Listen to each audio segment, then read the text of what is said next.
जान से ज़्यादा अनुभव बड़ा है, अनुभव से ज़्यादा ज़िंदगी बड़ी है। ज़िंदगी में रिश्तों की कमी है और रिश्तों में प्रेम ही नहीं है। भाग्यवान वहाँ होते हैं जो राधा कृष्ण के दरबार में शीश झुकाते हैं। मन का मेला मिटा दो, चार धाम तेरे अंदर है, शिव अंदर है, श्री राम तेरे अंदर। संवाद में मिल सकता है हर बात का समाधान, और खुलकर संवाद करने से संभल जाएगा आपका भविष्य और वर्तमान। जो एक क्षण में बदल जाए, एक क्षण में भंग हो जाए, वहाँ प्रेम नहीं लोभ है।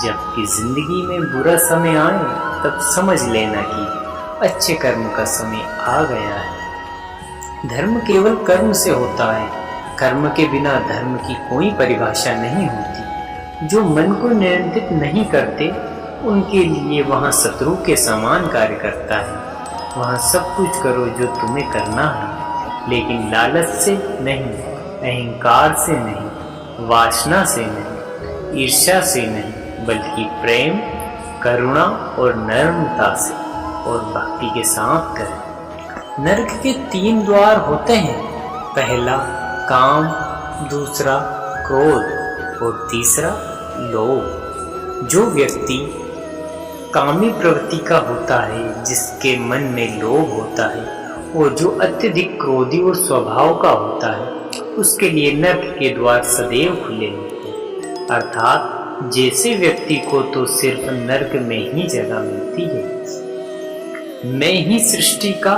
आदि, मध्य और अंत हूँ। अर्थात भगवान श्री कृष्ण ही इस सृष्टि के पालनहार हैं। वही इस संसार की शुरुआत थे, वही मध्य और अंत है। जो आप जो चाहते हैं उसके लिए नहीं लड़ते, जो खो गया है उसके लिए मत रो। मनुष्य का सब कुछ चाहता है, पर सब कुछ उसे नहीं मिल सकता। आपको जो मिला है, जो नहीं मिला है, उसके लिए पश्चाताप मत करो। और जो आपके पास खो गया है, उसको अगले हो गया, उसके लिए निराश मत हो। मैं सभी प्राणियों के हृदय में स्थित आत्मा हूँ। मैं सभी प्राणियों का आदि, मध्य और अंत भी मैं। हर व्यक्ति श्री कृष्ण से जुड़ा है और श्री कृष्ण हर व्यक्ति से जुड़े हैं। वही हमारी आदि, मध्य और अंत है। ठंड या गर्मी, सुख या दर्द का अनुभव करें। ये अनुभव क्षणभंगुर है। वे आते हैं और चले जाते हैं। उन्हें धैर्यपूर्वक सहन करें। समय एक सा नहीं रहता। आज दुख है तो कल सुख भी आएगा, और सुख है तो बाद में दुख भी आना स्वाभाविक है।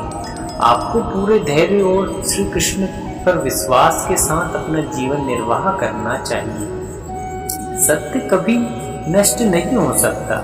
अच्छा करने से नहीं डरना चाहिए। लोग अक्सर सच कहने से बचते हैं या डरते हैं, पर सत्य कभी छुपा नहीं जा सकता और ना ही कभी इसे मिटाया जा सकता।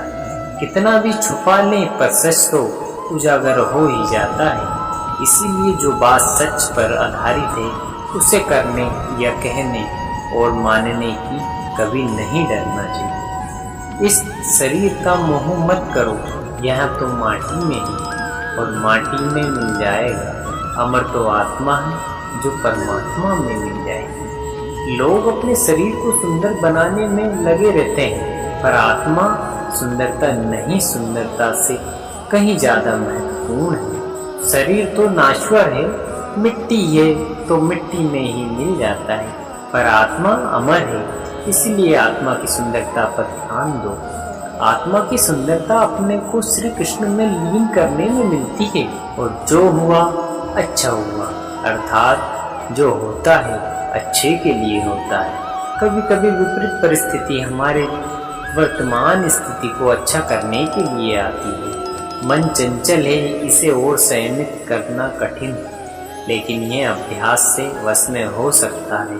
श्री कृष्ण जी कहते हैं, मन चंचल होता है, यहाँ इधर उधर भागता है और किसी भी कार्य की एकाग्रता का दुश्मन है। लेकिन यदि आप व्यक्ति के वश में हो जाए तो इससे अच्छा कोई मित्र नहीं। मन एकाग्र करना जरूरी है, बस थोड़े से प्रयास और अभ्यास से की ज़रूरत है। मैं हमेशा तुम्हारे साथ और तुम्हारे आसपास रहता हूँ, चाहे तुम कुछ भी कर रहे हो। जब भी आप कोई बुरा कार्य करते हो या अच्छा कार्य करते हो, आपको लगता है कि कोई नहीं देख रहा है। यह श्री कृष्ण जी कहते हैं कि तुम जो कुछ भी कर रहे हो, मेरी दृष्टि सदैव तुम पर रहती है। इसलिए आप मत समझिए कि आप अकेले हैं, आपके साथ श्री कृष्ण जी सदैव रहते हैं। जिस इंसान के चारों तरफ नकारात्मक लोग रहते हैं, उस इंसान की मंजिल से भटक जाना तय है। कहते हैं कि मन के हारे हार है और मन के जीते जीत।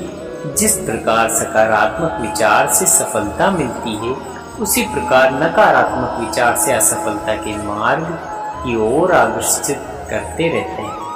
क्योंकि जैसा हम सोचते हैं वैसा ही हम बन जाते हैं, और अपने विचार के माध्यम से हमें नकारात्मक और सकारात्मक परिणाम मिलते रहते हैं। अपने अनिवार्य कर्तव्यों का पालन करें, क्योंकि क्रिया वास्तव में निष्क्रियता से बेहतर है।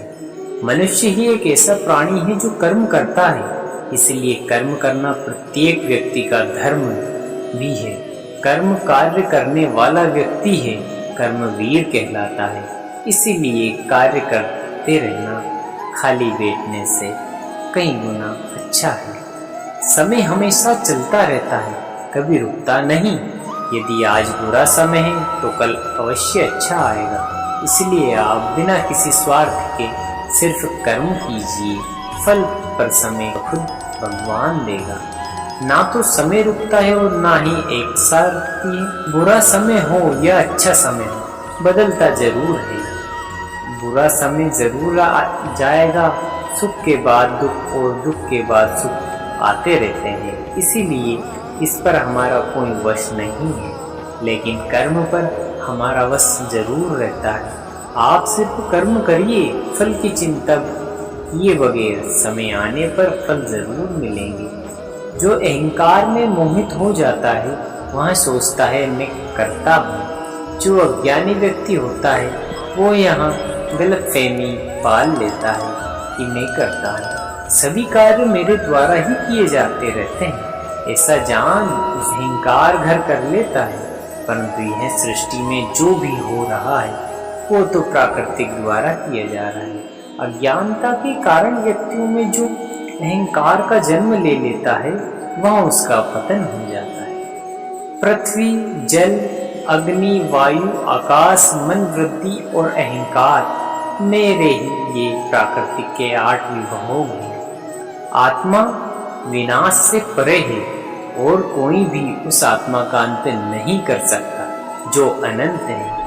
यांत्रिक अभ्यास से बेहतर है ज्ञान और ज्ञान से बेहतर है ध्यान। जिनके मन और आत्मा में सामंजस्य है, जो इच्छा और क्रोध से मुक्त है, जो अपनी आत्मा को जानते हैं, उनके साथ ईश्वर की शांति है। हम वही देखते हैं जो हम हैं और हम वही हैं जो हम देखते हैं। यहाँ प्राकृतिक के जो सभी गतियों का कारण बनती है, अहंकार में मोहित मूर्ख उस धारणा को धारण करता है जो कहती है मैंने किया है। गति के लिए चरणों पर ध्यान देना अवश्य है, किंतु प्रगति के लिए सदैव आचरण पर ही ध्यान देना चाहिए। प्राकृतिक द्वारा निर्धारित कर्तव्य का पालन करते हुए व्यक्ति में कोई पाप नहीं किया है,